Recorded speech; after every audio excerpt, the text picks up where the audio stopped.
நம்ம பார்வதி பதையே ஹரஹர மகாதேவா. தென்னாடுடைய சிவனே போற்றி, எந்நாட்டவர்க்கும் இறைவா போற்றி. அங்கிருந்து நம்ம மறுபடியும் தென்னகத்துக்கு வருகின்றோம், சிவன் கோவிலுக்கு வருகின்றோம். அதுதான் மதுரை மீனாட்சி அம்மன் கோவில். மதுரை மீனாட்சி அம்மன் கோவில் அதுல ஏகப்பட்ட விஷயம். நாரைக்கு முக்தி அளித்த மதுரைக்கு என்ன விசேஷம் அப்படின்னு கேட்டா, பொதுவா சிவபெருமான் இவர் அவதார நிலையில இருக்கிறதுனால இவர் அங்க போனார் இங்க போனார் கதை பாக்குறோம். நம்ம ராமாயணம் பாக்குறோம், கிருஷ்ணலீலா பாக்குறோம். அவன் யமுனையிலே நீராடினான், அங்க பிருந்தாவனத்துல இருந்தான், இந்த செய்திகளை எல்லாம் பார்க்கின்றோம். சிவபெருமான் அவதாரம் பண்ணல, நான் திருவிளையாடல் நிகழ்த்தினான்.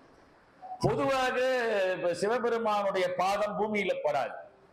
ஒரே ஒரு எக்ஸம்ஷன் தான் சிவபெருமானுக்கு, அந்த திருவாரூர்ல மட்டும்தான் அவருடைய பாதம் பட்டது. ஒரிஜினல் கோலத்துல, அதாவது புலித்தோல் கொண்டு பாம்பணிந்து சடாமுடி தரித்து ஒரிஜினல் கோலத்துல சிவபெருமான் பாதம் பட்டது எங்க? அது திருவாரூர். அது சுந்தரருடைய பிணக்கை ஊடலை தீர்ப்பதற்காக, சுந்தரமூர்த்தி நாயனாருடைய பறவை நாச்சியாருடைய ஊடலை தீர்ப்பதற்காக சூழல் மீதி நடுரோட்ல நடந்தாரா சிவபெருமான், தன்னுடைய நண்பனாக விளங்கக்கூடிய. ஆனால் மதுரையில 64 திருவிளையாடல் நடத்தினாரு. அதுல மதுரை வீதிகள்ல நடந்தாருதான், ஆனால் ஒரிஜினல் கோலத்துல இல்லை. விறகு வெட்டியா வருவாரு, பானபத்திரருக்கு தருமிக்கு பொற்குழி கொடுத்த புலவரா வருவாரு, இப்படிதான் வருவாரே ஒழிய தன்னுடைய உண்மை கோலத்திலே வருவதில்லை. ஆனால் 64 திருவிளையாடலையும் நடத்த அவர் ஏற்படுத்திய இடம் இந்த மதுரை. மதுரை மீனாட்சி அம்மன் அருளாலே, மதுரையில மீனாட்சி அம்மன் தான் ஆட்சி. அவ பார்த்தா தன்னுடைய கணவனை கீழே இருந்து பாக்குற, புலித்தோல் கட்டிடுகிறாரு. புலித்தோல் யாருக்கு, எந்த மனைவிக்கு பிடிக்கும்? அண்ணனை பாக்குறார், அவர் பட்டு பீதாபுரம் கட்டிடு, பட்டு பீதாபுரம் கட்டிடு. அப்படியே மேல பாக்குறா பார்வதி, பார்த்தா கழுத்துல நாகாபரணம். இவரை பாக்குற, அண்ணனை பாக்குற, ரத்தன மணி ஆபரணங்கள்லாம் இருக்குது, வைரமணி ஆபரணங்கள், ரத்தன ஆபரணங்கள்லாம் இருக்கு. மேல பாக்குற ஜடாமுடி வச்சுட்டு இருக்கிறாரு இவரு. அவரு தங்க கீழம் வைர கீழம் சாத்திட்டு இருக்கிறாரு. ஆக கையில பார்த்தா அவர் சங்கு சக்கரம் வச்சுக்கிறார், இவர் சூலத்தை வச்சுக்கிறார். கழுத்துல மார்பில பார்த்தா மண்டை ஓடுகளை வச்சுக்கிறார். அவர் வைகுண்ட வாசனாகிற ஒரு சுடுகாட்டுல தெரிகிறார். யாருக்கு பிடிக்கும்? ஆகையினால இப்ப நம்ம சொல்றதுல, நம்ம வீட்டுல சும்மா வேஷ்டி சட்டை போட்டுன்னு போறிய, ஒரு நாள் ஒரு டிஷர்ட் ஒரு ஜீன்ஸ் போட்டா என்ன அப்படின்றவன்.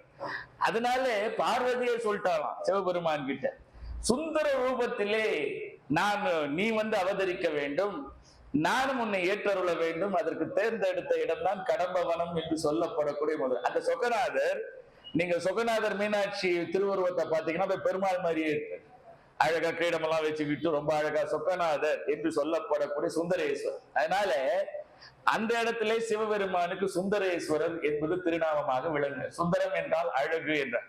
அதனால உலகத்தில் இருக்கக்கூடிய திருக்கல்யாணத்திலே மிக முதன்மை திருக்கல்யாணமாக திகழ்வது மதுரையிலே நடக்கக்கூடிய மதுரை சொக்கநாதர் மீனாட்சி அம்மை திருமணம் தான். அதுல வாழ்நாள்ல ஒரு தடவையாவது அந்த திருமணத்தை பார்க்கணும். இப்போ இதெல்லாம் மீனாட்சி அம்மன் 14 கோபுரங்கள், ஏகப்பட்ட மன்னர்கள் அதுக்கு கைங்கரியம் பண்ணியிருக்காங்க. திருமலை நாயக்கர் போன்றவர்கள்லாம் கைங்கரியம் பண்ணி, முக்குருணி விநாயகர் என்று ஏகப்பட்ட விஷயங்கள் இந்த மதுரை மீனாட்சி அம்மனுடைய வரலாற்றிலே உண்டு. இப்ப இந்த அறிவியலுக்கு எட்டாத ஆன்மீகம் எங்கே வருகின்றதுன்னு கேட்டா, அதுதான் பொற்றாமரை குளம் என்று சொல்லப்படக்கூடிய மீனாட்சி அம்மன் கோவிலுக்கு உள்ளே இருக்கக்கூடிய அந்த குளத்துல அறிவியலுக்கு எட்டாதான். ஏன் அந்த குளத்துக்கு என்ன விசேஷம்?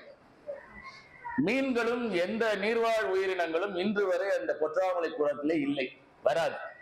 பொதுவா நம்ம ஆன்மீகம் எப்படி இருக்குதுன்னு கேட்டா அதிசயப்பட்டு போயிடுவோம். வீட்டுல ஒரு தொட்டி வச்சிருக்கோம், மீன் தொட்டி, நல்லா கவனிக்கணும். நாம ஏன் இறைவனை வணங்குகின்றோம்? அதுல தொட்டியில தண்ணி இருந்தா மீன் வராது. நாம ஒரு அக்வேரியம் போயிட்டு சில கலர் ஃபிஷ்ஷை வாங்கிட்டு வந்து விட்டாதான் அதுல மீன் இருக்கும். நம்ம வீட்டு தொட்டி ஒரு குளம் இருக்குது பாருங்க, அது காஞ்சி போச்சு. நல்லா கவனிக்கணும். அது கோடை காலத்துல வத்தி பாலமா விட்டு போச்சு. அதுல மீன் குஞ்சோ மீன் முட்டைகளோ கிடையாது. அப்புறம் நல்லா மழை பெஞ்சுட்டு குளம் முழுக்க தண்ணி ஆயிடுது. கொஞ்ச நாள்ல என்ன மீன் வந்துடுது. அந்த மீன் எப்படி வந்தது தெரியாது. அதுல இருக்கக்கூடிய தவளைகள், நீர்வாழ் உயிரினங்கள் எப்படி வந்ததுன்னு தெரியாது. யாராவது கொண்டு வந்து போட்டார்களா? கிடையாது. இதெல்லாம் அறிவியலுக்கு எட்டாத விஷயங்கள். நாம் இதற்கு ஆன்மீகமாக இறைவனாக சேவிக்கின்றோம். சரி, இப்ப எல்லா குளத்திலும் மீன் இருக்குதே, நீர்வாழ் உயிரினங்கள் இருக்குதே, மதுரை பொற்றாமரை குளத்துல இன்று வரை ஏன் மீன்கள் இல்லை என்று நீங்கள் கேட்கலாம். அதுதான் நாரைக்கு முக்தி அளித்த இடம். ஒரு நாரை என்ன பண்ணுச்சாம், அது இன்னொரு குளத்துல போயிட்டு அதோட வேலை என்ன, மீன்களை தின்னுவது. அதனால நிறைய மீனை சாப்பிட்டு சந்தோஷமா இருந்து ஒரு நாள் என்ன ஆயிடுச்சுன்னு கேட்டா, வத்தி போச்சு, குளம் வத்தி போச்சு. அதான் அற்ற குளத்தின் அருநீர் பறவை போல உற்றுழி தீர்வார் உறவல்ல, அக்குளத்தில் கொட்டியும் நாமலும் நெய்தலும் போலவே ஒட்டி உறவார் உறவுன்றார்.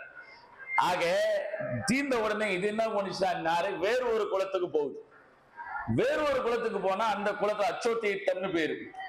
அத்தனை என கருளியவார் ஆறு பெறுவார் அச்சோ என்றார் மாணிக்க வாசகர். அந்த தீர்த்தத்துல பார்த்தா இந்த ஏற்கனவே இருந்த குளத்திற்கு மாறாக சிவமுனிவர்கள் எல்லாம் அற்புதமாக அங்கே நீராடிக்கிட்டு தம்முடைய ஜடாமுடியை விரித்து அங்க நீராடுகின்றார்கள். அந்த குளத்தில் நாரை ரொம்ப நேரமா பாக்குது. இந்த நாரை அவர்கள் வெளியே எழுந்து வந்துன்னு பார்த்தா அந்த மீன்கள் எல்லாம் இந்த ஜடாமுடியில சிக்கி கொண்டன. அதனால இந்த நாரை யோசிக்குது, அது பகவானே கொடுக்கிறார் அந்த யோஜனையை. இப்படி இந்த குளத்திலே மீன்கள் இந்த முனிவர்கள் செய்யும் தவத்தை கலைக்கின்றது. அதனால நான் சிவபெருமானை குறித்து இந்த குளத்திலேயே தவம் இருக்க போறேன், ஆகையினால் நான் மீன்களை உண்ண மாட்டேன் அப்படின்ட்டு ஒரு விரக்கத்தை எடுத்துக்கிச்சு. அதுல இருந்து அற்புதமாக இந்த நாரையானது இந்த பொற்றாமரை குளம் என்ற குளத்திற்கு வந்து மிக அற்புதமாக அந்த தவத்தினை ஏற்கின்றது. சாப்பிடவே இல்லை, மீன் சாப்பிடல, 15 நாள் ஆயிடுது. மீனாட்சி தான் சொல்றா, இப்படியே இருந்தா என்னது, அதுக்கு ஒரு முக்தியை கொடுக்க கூடாதா நாரைக்கு? வடநாரையூர்னு ஒரு நாரையூர் சைதாப்பேட்டில் இருக்குது, தென்னாரையூர். அதுக்கும் சௌந்தரேஸ்வரர் கோவில்னு பேரு. நம்ம காரணேஸ்வரர் கோவில் பக்கத்திலே ஒரு நாரைக்கான கஷேத்திரம் இருக்குது. அது ஒரு அபிமானம். நீங்க போனீங்கன்னா கருணீஸ்வரரை சேவிக்கலாம், சொர்ணாம்பிகை சேவிச்சுட்டு அப்படியே பக்கத்துல இருக்கக்கூடிய சௌந்தரேஸ்வரரையும் சேவிக்கலாம். அது அங்க அந்த நாரையினுடைய பிம்பம் இருக்கிறத பார்க்கலாம். அங்க போக முடியலன்னா இங்க பாத்துக்கலாம், அதுக்கு சொல்றது சைதாப்பேட்டில். சரி, இப்போ நாம இந்த நாரை வரல, இது சிவபெருமான் பார்த்தார். ஆக நாரைக்கு காட்சி கொடுக்குற, உனக்கு என்ன வரம் வேண்டும் கேள் அது சொல்லுது. ஆக இந்த மீன்கள் எல்லாம் வந்திருக்கக்கூடிய அடியார்களுக்கு தொந்தரவு கொடுக்கின்ற காரணத்தினால் இந்த குளத்திலே எந்த விதமான உயிரினங்களும் இருக்கக்கூடாமல் கனவது சிவபெருமானும் அதுக்கு அருளி செய்தார். அதனாலே பொற்றாமரை குளத்துல இன்னைக்கு வரைக்கும் அதே மழைதான், அதே தண்ணி தான். மற்ற குளத்துல இருக்கிற மாதிரி அதே தண்ணி தான். இது வேற ஒன்றும் அறிவியல் பூர்வமா இது வேற தண்ணி கிடையாது. அங்க வெளியே பெய்கிற மழை தான் இங்கில் பெய்கின்றது.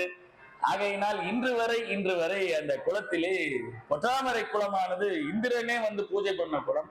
அவனே பொன்னாலான தாமரை பெற்றுக்கொண்டு சென்றதாக ஒரு ஐதீகம். சங்கப்பலகை என்று சொல்லப்படக்கூடிய பலகையானது மிதந்த இடம் இந்த பொற்றாமரை குளம். அந்த பலகைக்கு என்ன சிறப்பு அப்படின்னு கேட்டா, இப்ப நாம தமிழ் நூல்கள் ஓலைச்சுவடிகள் எழுதப்படுகின்றன. ஓலைச்சுவடி எழுதிட்டோம்னு சொன்னா அதுல பிழை இருக்கும். புலவர்கள் குற்றம் கண்டுபிடித்தே வாழ்பவர்கள். அதனால அது அந்த சங்கப்பலகை அந்த பொற்றாமரை குளத்திலே மிதக்கும். எழுதிய ஓலைச்சுவடியானது மேலே கொண்டு வந்து வைப்பார்கள். அப்படியே இருந்ததுன்னு சொன்னா அது எந்த விதமான பிழையும் இல்லாத நூல். பிழை இருந்ததுன்னு சொன்னா அப்படியே மூழ்கிடும். திருக்குறள் என்று சொல்லப்படக்கூடிய உலக பொதுமறையானது இந்த மதுரையில் இருக்கக்கூடிய சங்கப்பலகையின் மீது வைத்து ஆராயப்பட்ட ஒரு நூல். அது அப்படியே மிதந்து ஆராயப்பட்ட ஒரு நூலாக விளங்குகின்றது. ஆக 41 சங்கப்புலவர்களும் அங்கே மதுரையில் இருந்திருக்கின்றார்கள். விசேஷம் என்னன்னு கேட்டீங்கன்னா, நீங்க பிராகாரம் சுற்றி வரும்போது அத்துணை புலவர்களுக்கும் சந்நிதி இருக்கிறத பார்க்கலாம். மதுரை மீனாட்சி அம்மன் கோவில்ல அத்துணை சங்க புலவர்களுக்கும் சந்நிதி இருக்கிறத பார்க்கலாம். இன்னும் சொல்ல போனால் இறைவனே ஒரு புலவனாக தருமிக்கு அந்த பாட்டை எழுதி கொடுத்தார். பொங்குதையர் வாழ்க்கை அஞ்சிரை தும்பி காமம் செப்பாது கண்டது மொழிமோ பயிலியது கெழிய நட்பின் அறிவை முந்தலின் அறியவம் மூலமோ நீ அறியும் பூவே என்று தருமிக்கு அவனுக்கே ஒரு ஆசை, தமிழ் புலவனாக மாற வேண்டும். இது எந்த மொழிக்கும் இல்லாத பெருமை. இறைவனே இறங்கி இந்த மொழிக்கு சிறப்பினை கொடுத்த பெருமை இந்த மதுரையும் பதிக்கு உண்டு என்று சொன்னால் அது மிகையாகாது, பெரியது.